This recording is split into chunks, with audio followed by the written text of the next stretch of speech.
ایک یہ بہن نے جو کویسچن کیا کہ بہنوئی کی لڑائی ہوئی ان کی بہن کے ساتھ، انہیں ایک شخص کی لڑائی ہوئی اپنی زوجہ کے ساتھ، اس نے اس کی بہن کو یعنی سالی کو فون کیا اور یہ اس طریقے سے کہا کہ اپنی بہن سے کہو میں طلاق دینا چاہتا ہوں. انہوں نے کہا آپ لکھ کر بھیج دیں. اس کے علاوہ کوئی اور آگے بات نہیں ہوئی اس پہ طلاق ہوئی یا نہیں ہوئی.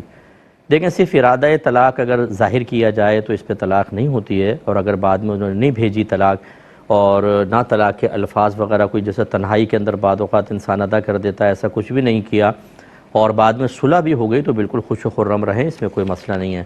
لیکن جیسے پھر بہن نے آگے ارشاد فرمایا جو اکثر ہمارے ہاں ہوتا ہے کہ ایک دفعہ لڑائی ہوئی، طلاق تک نوبت پہنچ گئی، لیکن دونوں فریق اس سے عبرت حاصل نہیں کرتے ہیں، پھر دوبارہ شیطان کے تابع ہو کے لڑتے ہیں.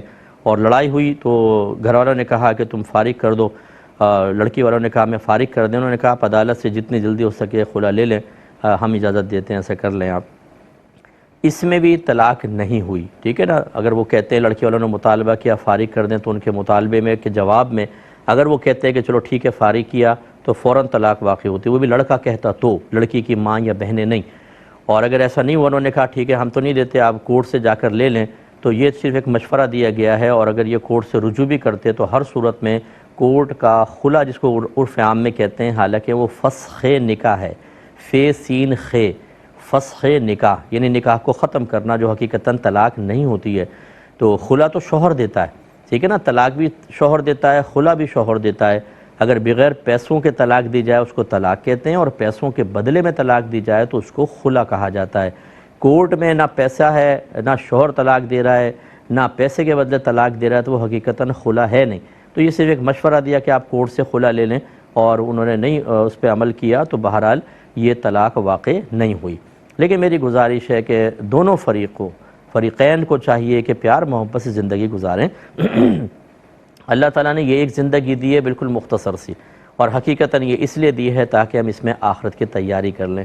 اور ہم بعض اوقات اپنی زندگی کو تلخ سے تلخ بناتے چلے جاتے ہیں، لڑائی جھگڑا فتنہ فساد، اور یہ اکثر ہمارے جہالت، ہمارے تکبر، ہماری کم علمی، اپنے آپ کو صحیح سمجھنا، دوسرے کو غلط سمجھنا، دوسرے سے معافی مانگنے کو اپنے لیے ذلت اور بے عزتی بنا لینا، اس کا معیار بنا لینا، ان چیزوں سے زندگی تباہ ہوتی ہے. پھر فرشتہ آ جائے گا، موت کا فرشتہ، کہ آئیے آپ کا وقت پورا ہو چکا، حسرت کے ساتھ رخصت ہو جائیں گے.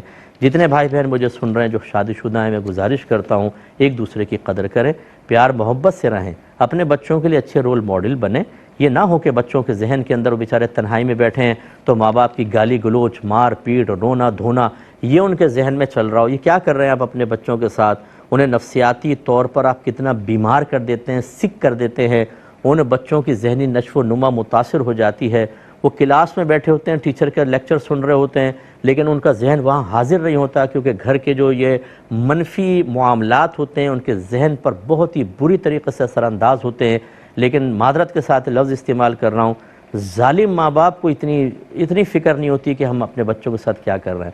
ہاں میں نے یہ ضرور دیکھا ہے، طلاقیں دے دیں گے، پھر خاتون بھی فون کریں گی، شوہر بھی، مفتی صاحب کچھ بتائیں، حل بتائیں. چھوٹے چھوٹے بچے ہیں ہمارے.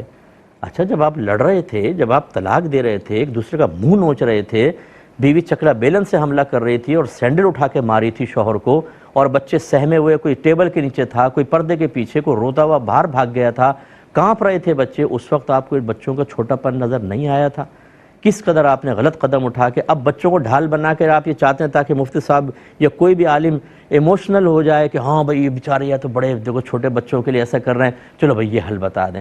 اگر کوئی حل ہو تو ہم کیوں روکیں گے، ہم تو فوراً بتائیں گے. لیکن آپ بعض اوقات حل کو خود ختم کر دیتے ہیں اور پھر چھوٹے بچوں کو سامنے رکھ کر ریکویسٹ کرنے کی کوشش کرتے ہیں. تو میں ایسے لوگوں کو سمجھاتا ہوں کہ کسی نے آپ کے بچوں کے ساتھ برا نہیں کیا، آپ نے اپنے بچوں کے ساتھ نادانستہ طور پر بہت بڑی دشمنی کی ہے جو ساری زندگی کے لیے ایک اذیت کا سبب بنے گی.